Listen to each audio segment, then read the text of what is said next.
Merci aux organisateurs. Je vais évoquer une question un peu particulière puisqu'on a déjà parlé, on a beaucoup parlé de négociation collective, mais sur un sujet particulier qui est celui de la négociation collective sur la QET, sur la qualité de vie, au travail. Alors, les premiers éléments que je vais présenter devant vous aujourd'hui, je dois le dire, je suis obligé, enfin, c'est pas un problème pour moi, mais c'est un projet qui est plus vaste, qui est financé par l'ANR, c'est ça que je suis obligé de dire, donc je l'ai dit. Et qui s'appelle le projet Marisa, Marché du risque santé, construction, gouvernance, innovation sociale.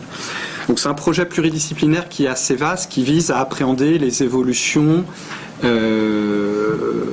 du jeu des acteurs sur ce risque de la santé et notamment celui de la protection sociale. Donc vraiment un prisme qui est assez large.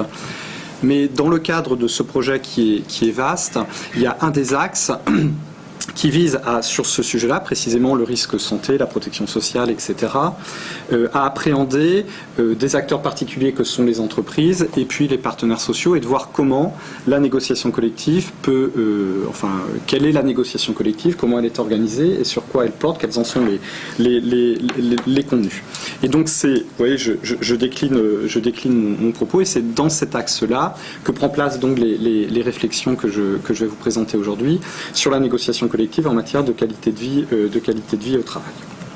Alors, l'idée, c'est donc d'effectuer ce croisement entre deux problématiques qui sont importantes en droit du travail, que sont celles de la négociation collective et celle de la santé au travail.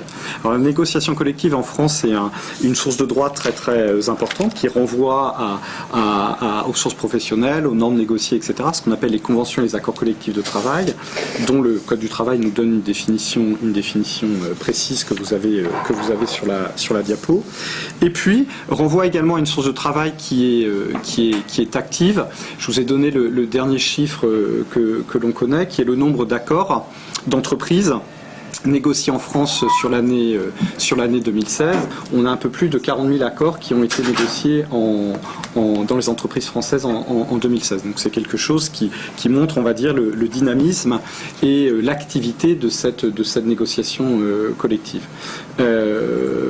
Par rapport à ce que vous disiez tout à l'heure, je mentionne également que dans ces 42 200 accords d'entreprise, j'ai plus le chiffre en tête, mais plus de 80% sont encore négociés et conclus et signés par des délégués syndicaux, l'interlocuteur classique, traditionnel, jusqu'à présent. Alors, le deuxième pendant de l'axe, c'est donc la santé au travail. À ce croisement, on peut faire l'observation, vous l'avez dit un petit peu tout à l'heure, que en matière de négociation collective, la loi réserve une place plutôt limitée à ces problématiques de santé au travail. J'ai indiqué quelques références ici, mais par rapport à ce qui a été dit tout à l'heure, depuis les ordonnances de 2017, les négociations de branche prime sur un certain nombre de thématiques, qui sont au nombre de 13, et on peut dire que la santé au travail est absente de ces 13 thématiques. Si on veut faire un lien, trouver un peu de santé au travail dans une de ces thématiques sur lesquelles la négociation de branche prime, ça serait les questions de durée du travail. On va retrouver des problématiques plus ou moins santé au travail en matière de négociation collective dans le bloc 2, c'est-à-dire le bloc qui liste des matières, 4 matières, dans lesquelles la négociation de branche peut décider de primer sur la négociation d'entreprise. Et là, on trouve des sujets qui sont, on va dire, plus orientés santé au travail. Alors ça, c'est l'articulation, on va dire, négociation de branche, négociation en entreprise. Ce qu'il ne faut pas perdre de vue également sur cette question-là, c'est que depuis un certain temps, on voit se développer dans la loi un certain nombre d'incitations, d'obligations, d'invitations à négocier sur des sujets très diversifiés, très nombreux et qui peuvent avoir des connexions en matière de santé au travail. Donc j'en ai listé quelques-uns ici, mais bien évidemment, on a le sujet de la qualité de vie au travail. Alors, sur la qualité de vie au travail, la notion n'est pas définie par la loi.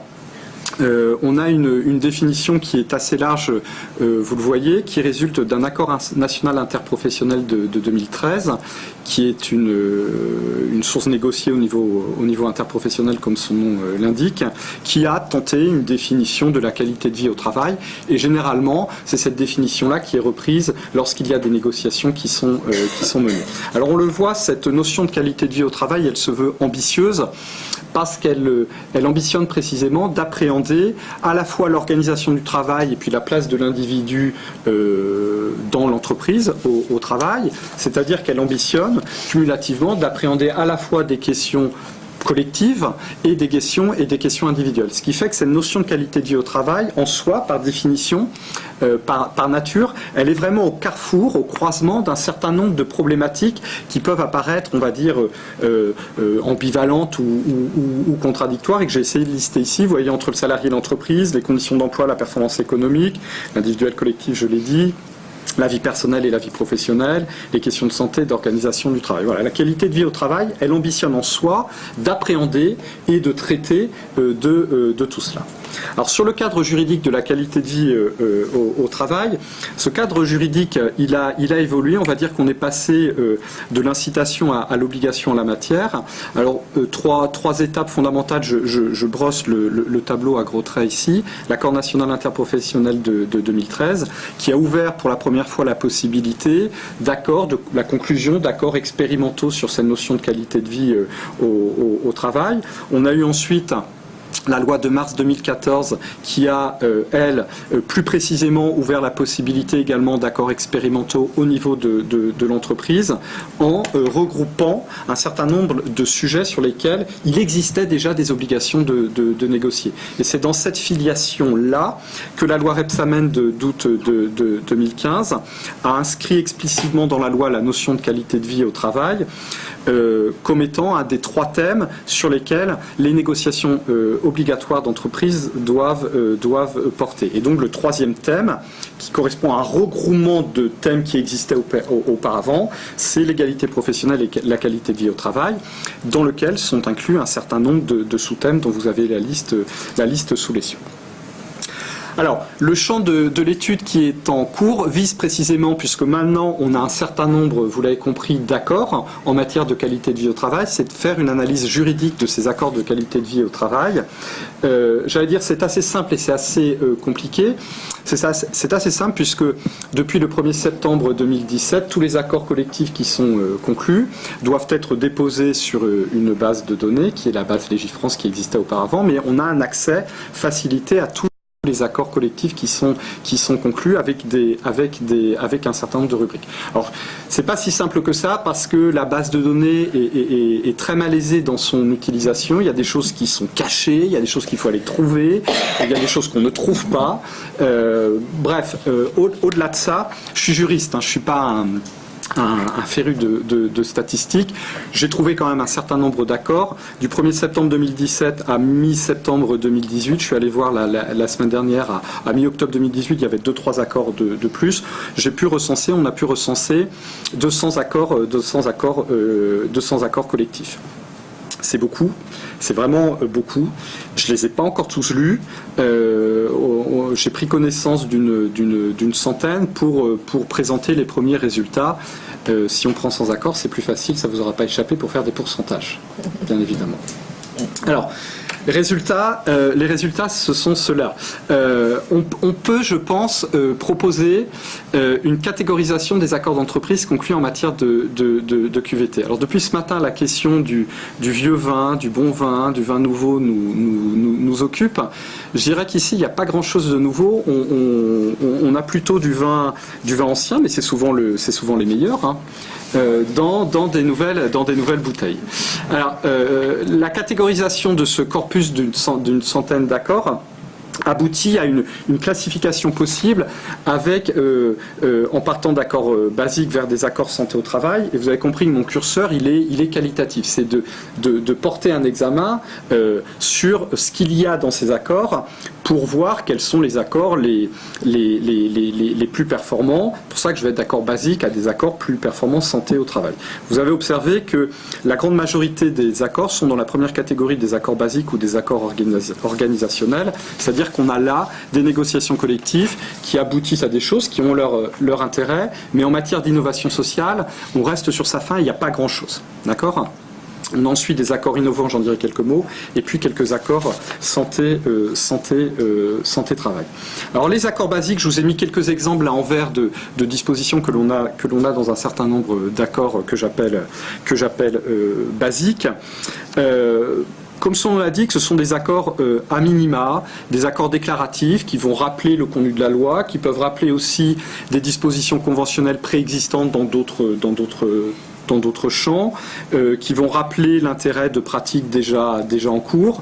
On peut trouver aussi des accords de méthode. Je les ai classés ici dans des accords basiques parce qu'ils n'apportent pas grand-chose. Ils apportent une méthode, c'est-à-dire pour la négociation future, si on négocie au niveau du groupe, dans les entreprises, on aura ce cadre-là, ou un accord de méthode qui peut exister au niveau de l'entreprise pour positionner ensuite les négociations d'établissement, mais sur le fond, ça n'apporte pas grand-chose.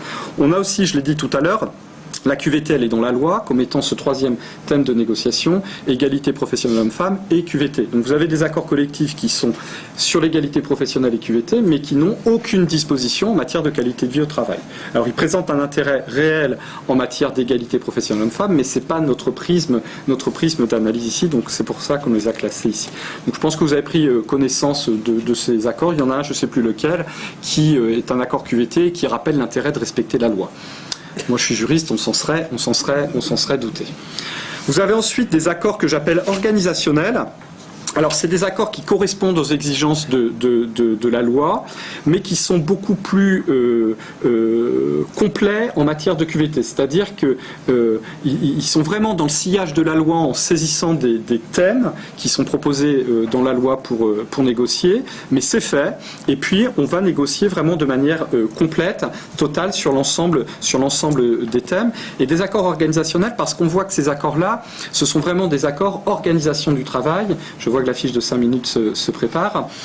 Et donc, ce sont vraiment des accords qui traitent totalement, en globalité, des questions relatives aux conditions d'emploi. Donc, on est dans le cadre professionnel, on est sur l'organisation du travail, et s'il fallait mettre un élément en exergue dans ces accords organisationnels, on en a beaucoup qui traitent de problématiques de temps de travail, d'organisation du temps, des horaires de réunion, les horaires souples, etc., etc. Je vous laisse prendre connaissance aussi du contenu d'un certain nombre d'accords. Alors on a aussi ensuite quelques accords innovants. Alors, accord innovant, c'est là qu'on va trouver l'innovation sociale. On reste sur l'organisation du travail, mais il y a un plus, il y a une approche qui est un petit peu plus élargie parce qu'au-delà des conditions concrètes matérielles d'emploi, ce sont aussi des accords qui ambitionnent de traiter du cadre de l'emploi, de l'organisation de l'emploi dans l'entreprise. Vous voyez, on n'est pas que sur les conditions matérielles de travail, on est aussi sur le cadre, sur l'environnement du travail. Et donc, c'est dans ce type d'accord qu'on va avoir un certain nombre de dispositions plutôt originales qui touchent à la prise en compte de la personne dans l'entreprise, sur le développement personnel, la mise en place, vous avez vu, de divertissements, de petits déjeuners, etc. Et si là encore il fallait mettre en exergue quelque chose, ce sont des accords dans lesquels on retrouve un certain nombre de dispositions en matière de communication. C'est-à-dire communication entre la hiérarchie et les équipes, entre le management et les responsables de niveau intermédiaire, communication au sein des équipes, etc. On a là des dispositions assez intéressantes, innovantes sur ces problématiques de communication.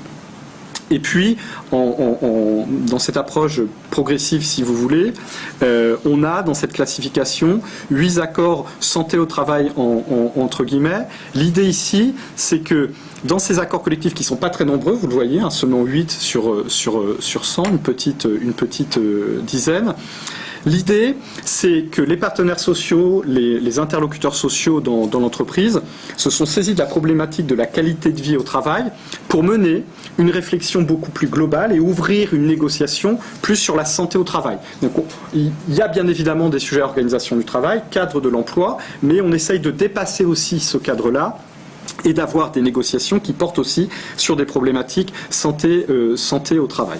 Donc on a là une approche beaucoup plus globale, systémique de la santé au travail. Et vous voyez les sujets que l'on peut retrouver dans ces accords-là, en matière de gestion du sommeil, de pratiques sportives, de prévention des addictions, etc. Un certain nombre, vous voyez, on s'écarte un petit peu du cadre professionnel, du cadre de l'organisation du travail, des conditions d'emploi. Il doit rester 2 minutes peut-être, mais c'est là, sur cette catégorisation-là que je voulais axer ma présentation. Alors, l'autre chose, là, ce sont des réflexions qui sont parcellaires parce que le travail est en cours, mais il y a des choses à dire sur les textures du droit. On le voit là, sur le rapport entre la loi et la négociation collective, il y a des choses qui sont qui se jouent. Il y a des choses qui se jouent également à propos de ces textures du droit sur les fonctions du droit. Le droit de la santé au travail, il est dans le droit français du travail, il est très ancien, je dirais, il est à l'origine. Les premières lois au XIXe siècle, c'était d'abord des lois santé au travail de mon point de vue. Les fonctions du droit, elles sont diverses, réglementées bien évidemment, sanctionnées, et puis aussi impulsées, invitées à un certain nombre de choses.